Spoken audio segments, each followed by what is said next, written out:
Hello guys, कैसे हो आप सब लोग। और आज बस एक छोटा सा वीडियो बनाना है। काफ़ी कमेंट आए थे उसके ऊपर। सॉरी, मतलब मैं रिप्लाई नहीं दे पाऊँ।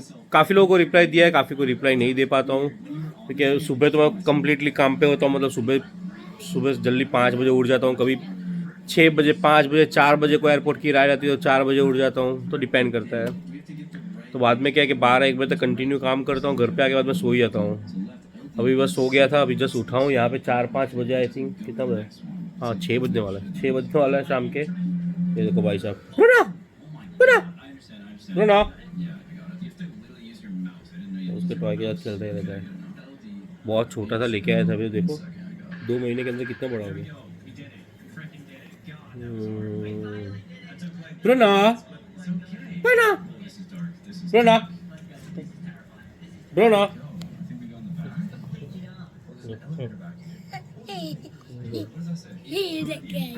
उसके खिलौने से खेलता ही रहता है वो। इसका ये जो टेडी बेयर है, वेट, रुना, गिव मी, गिव मी।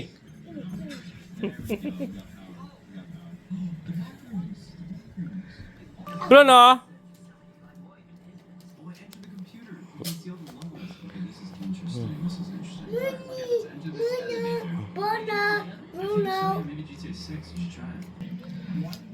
बस कुछ कमेंट आपको देखता हूँ, मैं कमेंट आपको बताता हूँ क्या कौन से कमेंट आए थे, बस उसका रिप्लाई करता हूँ थोड़ा बहुत आपको। तो एक तो कमेंट था कि मेरे से कांटेक्ट करना तो कैसे करूँ, तो मैं इंस्टाग्राम ही प्रीफर करता हूँ कि इंस्टाग्राम पे आप मुझे मैसेज करिए। मैं ये वीडियो के नीचे ही मेरे लिंक, डिस्क्रिप्शन में मैं लिंक छोड़ दूँगा मेरे इंस्टाग्राम का, तो उसके ऊपर आप मैसेज कीजिए। मेरे पास जब भी टाइम होता है मैं सबको रिप्लाई करता हूँ, तो मैं उस पर आपसे रिप्लाई पे मैं उस पर आपसे बात कर सकता हूँ। और किसी ने मुझे रिप्लाई भी किया था कि डोंकी प्रोसेस में बच्चों के साथ आना सेफ़ है। तो देखिए, डोंकी के बारे में मतलब क्या है कि एक तो ऐसे आना मैं तो प्रीफर नहीं करता हूँ, और स्पेशली बच्चों के साथ तो मैं बिल्कुल भी नहीं करता हूँ।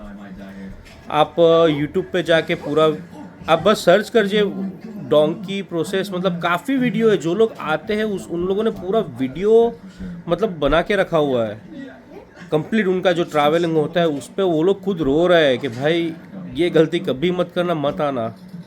और जो पनामा जंगल है वो इतना बड़ा जंगल है, आपको इतना लंबा रास्ता चल के आना पड़ेगा, 5-5 दिन आपको भूखा रहना पड़ता है। तो बच्चों के साथ आप आओ, सोच लो क्या हालत होगी। और पनामा जंगल की बात बस मैं एक ही बात करना चाहूँगा कि वो पनामा जो जंगल है, और आपका जो भी एजेंट रहेगा वहाँ पे, जो आपका जो आप इंडिया से, पाकिस्तान से, जहाँ से भी आप आ रहे हो डोंकी करके, तो वो एजेंट आपके साथ नहीं आने वाला। वो तो आपको उधर छोड़ देगा जो मैक्सिको का, और वहाँ पे जो जो अलग अलग एजेंट आपको मिलते रहेंगे। पूरी राइड के अंदर आपको कुछ हो गया तो वो आपको मदद नहीं करने वाला। मतलब आपको बीमार हो गए, आपका पैर टूट गया, कुछ भी होगा तो वो तो छोड़ के निकल जाएगा, आप भले मर जाओ। वो आपकी वो ऐसे टेक केयर नहीं करने वाले ये लोग। जो लोग आए हुए हैं मेरे है इधर कुछ कुछ लोग पहचान के, तो वो लोग भी कहते हैं कि उन लोगों ने इतनी सारी लाशें देखी है जंगल के अंदर जिसको कोई हाथ तक नहीं लगाता, बाद में वो उधर ही सड़ जाती है और पूरे स्केलेटन बन जाता है पूरा उसका, मतलब हार पिंजर हो जाता है उधर। वो कोई उसको देखते नहीं है। और वहाँ के भी जो वो उग्रवादी लोग होते हैं, मतलब वो क्या कहते हैं, जंगल के जो डाकू वगैरह लोग होते हैं, तो पनामा जंगल में भी वो लोग, अगर वो लोग आपको मिल गए बीच रास्ते में, तो वो एक अलग खतरा है। अगर उनके हाथ में आप लग गए तो वो और आपको ब्लैकमेल कर सकते हैं, पैसे निकलवा सकते हैं। और अगर आपके साथ लेडीज़ है तो आप सोच सकते हो उनके साथ भी क्या क्या कर सकते हो वो लोग। तो प्लीज़ मत आइए, मैं कभी भी रिकमेंड नहीं करता ये सब चीज़ें। लीगली आइए, भले थोड़ा टाइम लगेगा, लीगली आइए। लीगली में ज़्यादा अच्छा है, बेहतर है, क्योंकि आपको 7 कंट्री कितना सब कुछ आपको क्रॉस करके आना पड़ता है ऐसे ये आने में। तो प्लीज़, और बच्चों के साथ तो कभी भी मत आइए। तो जिन्होंने भी ये रिप्लाई किया था, प्लीज़ ये आपके लिए, कभी भी मत आइएगा। आपने काफ़ी केस भी देखे होंगे, कितने आपको न्यूज़ आते होंगे, कितने लोग मर गए, आप लोग इतने पैसे खर्च करके आओगे, कोई गारंटी नहीं है कि आपको बॉर्डर पे आप अगर अंदर चले भी गए तो आपका केस एक्सेप्ट हो जाएगा। आपको वहाँ से डिपोर्ट भी कर सकते हैं। आप इतने लाखों रुपए लेके आए हो, किसी को दे के आओगे यहाँ पे, मतलब, और आपको समझ लो कि वहाँ से बाद डिपोर्ट कर दे तो कैसा होगा। बेहतर होगा लीगली आओ, ऐसे मत आओ। और आपने कहा, आप ही ने दूसरे वही आप ही ने कहा था कि कितना खर्चा होता है, तो खर्चा तो देखो भाई, वो तो जहाँ से आप आने वाले हो, इंडिया से अगर आने वाले हो तो वो वहाँ पे लगता है 25 लाख से लेकर 75 लाख होता है। कोई कोई लोग तो करोड़ रुपया भी देते हैं। मतलब ऐसा कहते हैं कि आपको एकदम एकदम अच्छे से लेके जाएंगे, अगर ज़्यादा पैसा है तो आपको मतलब वीआईपी सर्विस मिलेगी। तो मैंने ऐसे वीडियो भी देखे हैं, ऐसे लोग भी देखे हैं जिन्होंने इतना रुपया दिया है लेकिन फिर भी उनको धक्के खा के आना है। भाई आपको इनलीगली आपको बॉर्डर क्रॉस कराएंगे तो कहाँ से आपको वीआईपी सर्विस मिलेगी भाई? आपको जंगल वगैरह सब चल के आना पड़ेगा। मतलब कितने 100 किलोमीटर आपको कितना चलना पड़ेगा आपको। तो बच्चे लोग के साथ तो कभी भी मत आओ, और इतना पैसा खर्च करके तो कभी भी मत आओ। तो पैसा तो बस जैसा मैंने कहा, आपका कमेंट है तो पैसा तो उतना आपको लग जाएगा। और दूसरा कमेंट था किसी का कमेंट था कि अगर वो 10th पास है और अगर वो यूएसए आता है टूरिस्ट वीज़ा पे और पॉलिटिकली बेस पे वो असाइलम मांग सकता है एयरपोर्ट पे।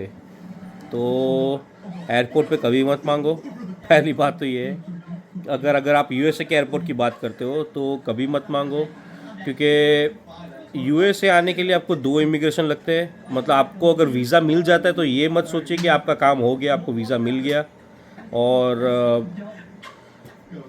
बस हो गया, मतलब आप पास हो गए। वीज़ा मिलने के बाद भी जब आप यहाँ पे आते हो तो यहाँ के यूएसए के एयरपोर्ट पे आपका अगेन इमिग्रेशन होगा, आपको वही सवाल वापस पूछे जाएंगे। और वहाँ पे अगर आप बोल दोगे भाई मैं तो असाइलम लेने के लिए आया हूँ, आपके पास ना ही लॉयर है, आपके पास कुछ भी नहीं है, वो लोग वहाँ से भी आपको डिपोर्ट कर सकते हैं। तो वो रिस्क मत लो। अगर टूरिस्ट वीज़ा मिलता है, आप असाइलम लेने वाले हो, आप एक बार आ जाओ, एयरपोर्ट पे आते हो, बाद में आप अंदर एक बार एंट्री ले हो जाती है आपकी एयरपोर्ट से। बाद में आपके पास 6 महीने है, टोटल 1 साल होता है आपके पास। 1 साल के अंदर आप कभी भी अप्लाई कर सकते हो असाइलम। 1 साल से ज़्यादा नहीं होना चाहिए आपको यहाँ पे, मतलब 1 साल से ज़्यादा होने के बाद आपको अप्लाई नहीं करना है। आपको टूरिस्ट वीज़ा पे आए हो, आपके 6 महीने का टूरिस्ट वीज़ा होता है, उसके बाद आपका स्टेटस ख़त्म हो जाता है 6 महीने के बाद, लेकिन फिर भी आप उसके बाद भी अप्लाई कर सकते हो। उस 1 साल का टोटल टाइम होता है। तो बाद में अंदर आने के बाद अप्लाई करो, आप लॉयर करो और बाद में अप्लाई करो, अपने से कुछ मत करो। एक और कमेंट था, वही आपसे कांटेक्ट कैसे कर सकते हैं, इंस्टाग्राम या ईमेल आईडी। तो इंस्टाग्राम है, मैं इसके अंदर ही मेरा इंस्टाग्राम का लिंक छोड़ दूंगा, आप उस पर मुझे मैसेज कर सकते हैं, मैं आपको ज़रूर रिप्लाई करूँगा। देखो और एक कमेंट था कि आप इंडिया कैसे आते हो अगर ये केस सब कुछ सुलझ जाने के बाद। तो इंडिया तो देखो असाइलम बेस ऐसा है कि आप यहाँ पे बता रहे हो कि आपके देश में आपको खतरा है, तो ऑब्वियसली आप चालू केस में तो आ नहीं सकते। इवन आपको ग्रीन कार्ड मिल जाता है तो भी मैं रिकमेंड नहीं करता कि आप इंडिया जाओ, क्योंकि क्या होता है कि आपका पासपोर्ट जब आप इश्यू करवाने जाओगे, पासपोर्ट के लिए आप जाओगे, मतलब ग्रीन कार्ड मिलने के बाद 3 साल बाद आपको पासपोर्ट के लिए जाना पड़ता है। अगर समझ लो आपको ग्रीन कार्ड मिल गया और आप लोग खुश हो गए और चले गए इंडिया, और बाद में जब 3 साल बाद पासपोर्ट अप्लाई करने जाओगे तब आपको पासपोर्ट होल्ड पे चला जाएगा और आपको यही क्वेश्चन किया जाएगा आपको खतरा नहीं था आप, और यहाँ पे आप दिखा रहे हो 3 साल के अंदर शायद आप 2 बार या 3 बार इंडिया जा चुके हो, तो फिर आपने क्यों असाइलम डाला? अभी आपको ये एक्सप्लेन करना पड़ेगा, तब जाके आपका पासपोर्ट रिलीज़ होगा और ग्रीन कार्ड भी आपका होल्ड पे चला जाएगा। तो जब तक पासपोर्ट नहीं मिलता आप कहीं नहीं जा सकते यूएसए के बाहर। यूएसए में कहीं पे भी जाओ कोई प्रॉब्लम नहीं है, लेकिन यूएसए के बाहर नहीं जा सकते। और केस के अंदर बात करूँ, किसी ने पूछा है केस में कितना टाइम लगता है, तो केस में आपका नसीब जिसका अच्छा है, केस जितना स्ट्रांग है, 1 साल के टाइम में भी हो जाता है, 1 साल के अंदर से लेके किसी का 10 से 15 साल भी हो जाता है, कोई लिमिट नहीं है। 10-15 साल लोगों के हो जाते हैं यहाँ पे, और केस काफ़ी स्ट्रांग है और इंटरव्यू में भी पास हो जाता है तो सिर्फ 1 साल के अंदर ही आपको ग्रीन कार्ड मिल जाता है। किसी ने रिप्लाई किया कि भाई आपकी सारी बातें अलग लगती है, मतलब क्या चीज़ में अलग लगती है, एक बार वो भी कमेंट करिएगा। और उन्होंने कहा था कि एक बार अगर फाइल अगर आपकी रिजेक्ट हो जाती है तो फिर ये हाउस और कार वगैरह का क्या होगा। तो देखो भाई, जैसे मेरा केस है, मेरा केस बहुत पुराना हो गया, मतलब हम लोग जब आए थे तब पुराना लॉ चल रहा था यहाँ पे। तो पुराने लॉ में क्या हो गया कि पहले बहुत टाइम लगता था केस आने में। अभी का केस का क्या हालत है कि अभी तुरंत जल्दी आ रहा है, नए केसेस को पहले लिया जा रहा है अभी। तो अभी अगर आप लोग आते हो तो आपका केस को पहले लिया जाएगा, आपका इंटरव्यू सब कुछ हमसे पहले आ जाएगा। तो हमारा तो अभी, मेरा तो अभी खुद का केस अभी नेक्स्ट ईयर कोर्ट में, पहला हियरिंग ही मेरा बाकी है अभी। तो अभी पता नहीं कितने हियरिंग हो गए, इसलिए मुझे तो अंदाज़ा है ही कि मेरे को 5 साल पक्के हैं मेरे अभी। तो 5 साल मैं घर का किराया भरूँ $1500 तो आप ही हिसाब लगा लो कितना हो जाएगा। एक महीने का ही मेरा 16-17 हज़ार से ऊपर तो किराया जाएगा मेरा ये हर साल। तो 5 साल तक किराया भर, उससे अच्छा खुद के घर में डालूँ।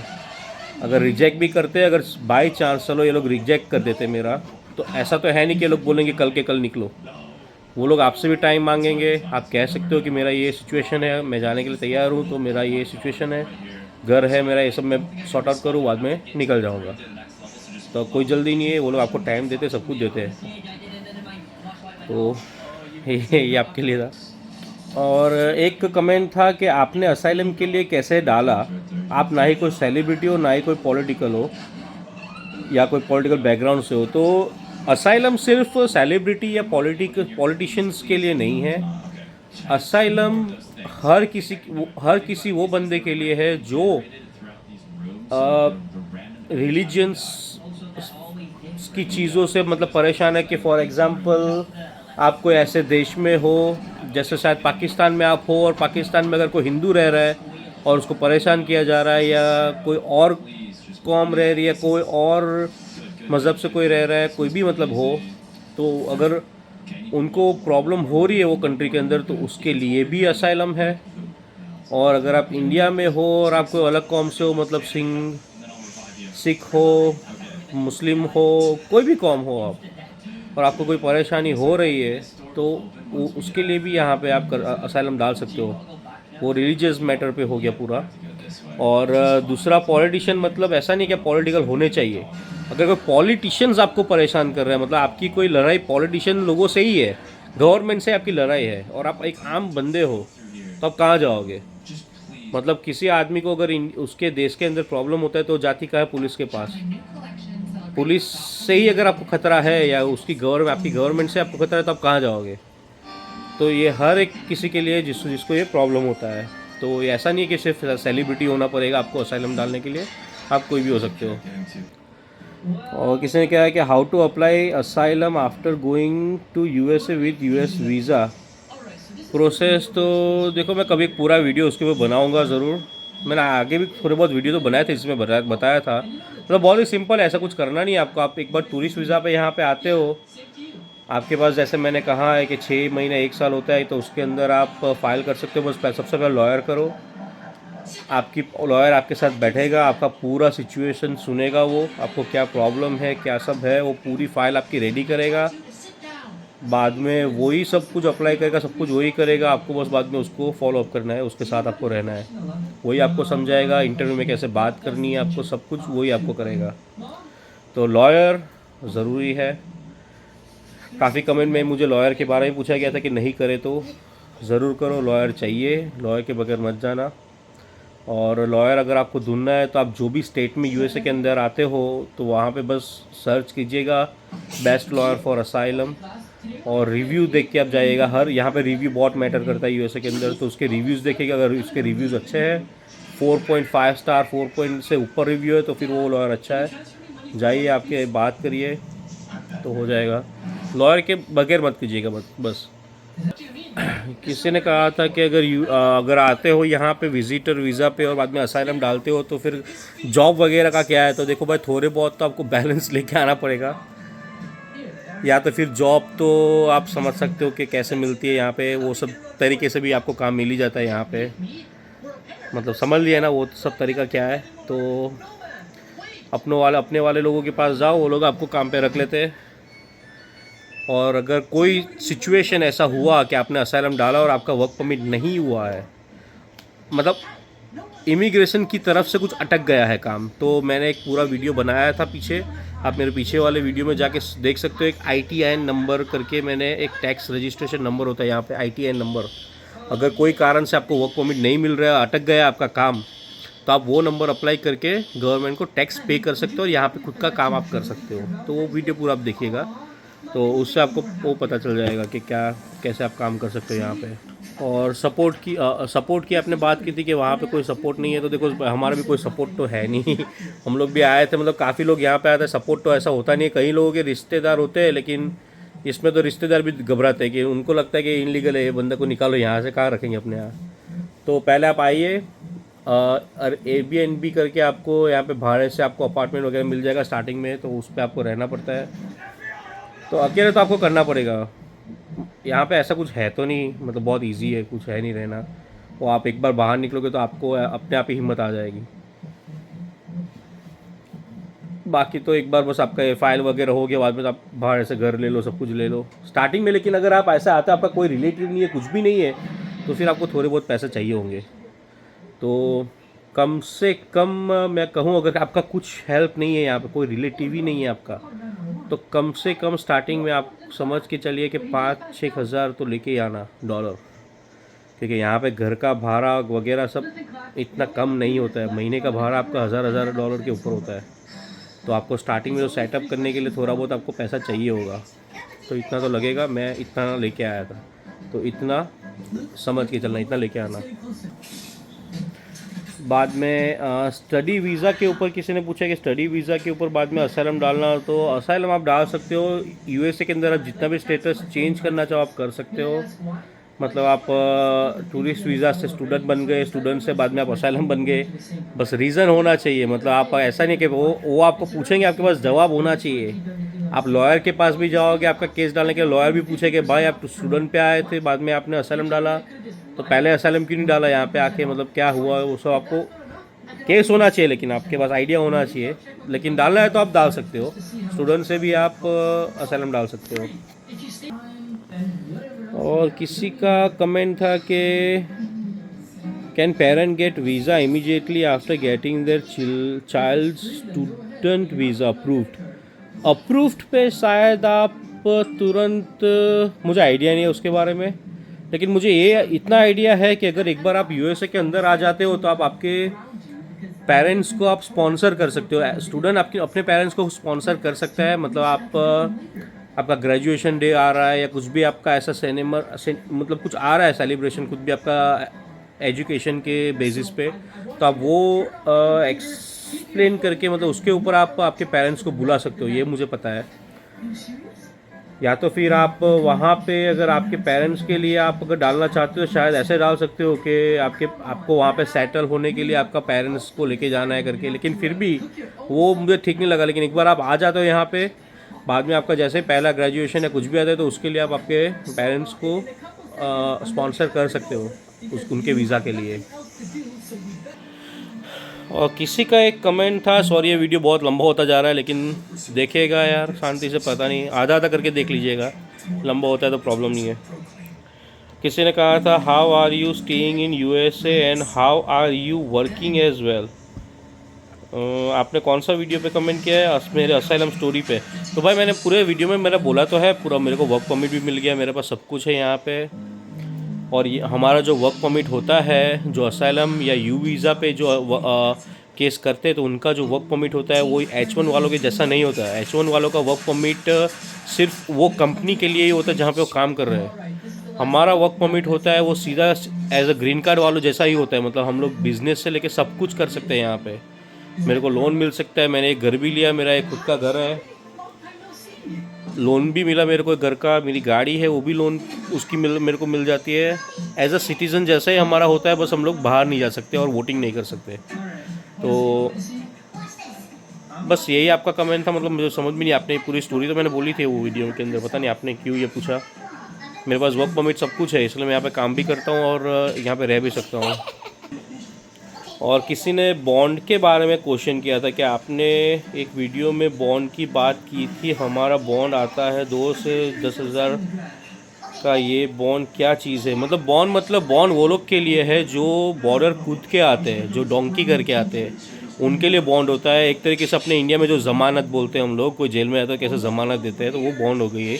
तो बॉन्ड वो लोग देते हैं जो लोग डोंकी करके आए हैं, बॉर्डर कूद के आए हैं और उनके रिलेटिव यहाँ पे रहते हैं, तो कभी कभी रिलेटिव लोग बॉन्ड देते हैं। और अगर रिलेटिव नहीं होते तो आपका एजेंट के साथ वो सेटिंग हो ही गया होता है। एजेंट का पूरा यहाँ पे आदमी बंदा सब होते ही है जो आपका बॉन्ड वगैरह देते हैं, वो लोग पूरा सेटिंग होता ही है वो लोग वो सब चीज़ों के अंदर। तो उसको बॉन्ड कहते हैं, मगर मत आना, मैं सजेस्ट नहीं करता हूँ, बॉर्डर कूद के मत आना। सो बस अब तक तो इतने ही सारे कमेंट थे, और भी कोई अगर मिस कर गया हूँ तो प्लीज़ आप अलग से मेरे को इंस्टाग्राम पे मैसेज कर दीजिएगा। मैं इसका ये वीडियो के नीचे इंस्टाग्राम का मेरा लिंक छोड़ दूँगा, तब उस पर मुझे मैसेज कर दीजिएगा। तो बस यही वीडियो है, और एक नया काम भी मैंने स्टार्ट किया है, उसका वीडियो इसके बाद मैं तुरंत ही दूसरे दिन डाल दूँगा। नया काम मतलब ऊबर तो मैं कर ही रहा हूँ, वो तो मेरा परमानेंट है, लेकिन डिलीवरी बेस पे एक और नया मैंने एक स्टार्ट किया है, अच्छी कमाई लग रही है उसके अंदर। उसके बाद उसका वीडियो मैं डालूंगा इसके बाद, वो भी ज़रूर देखिएगा। मिलता हूँ आपको अगले वीडियो में guys, take care, bye bye.